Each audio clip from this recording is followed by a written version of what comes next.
By its seen as the International Weather Center with more. Derek, you're monitoring the weather in the region. You're monitoring flight tracker. Tell us what you're seeing.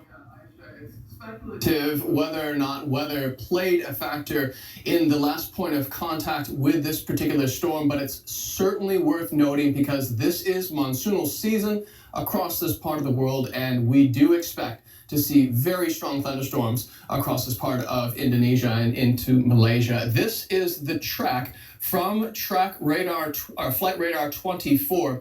You can see that it's only made its way in about 150 kilometers in towards the Java Sea as it exited Surabaya region heading towards Singapore.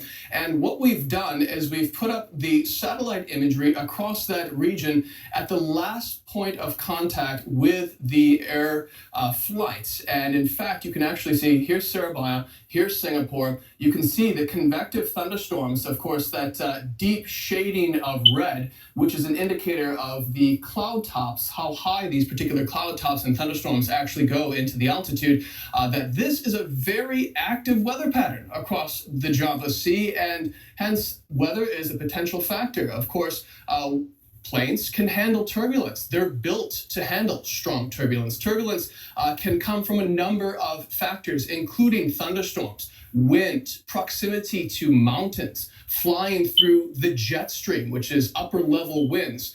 Of course, we've got a few factors here, that being thunderstorms across the Java Sea, which you can clearly see across this region just north of Surabaya.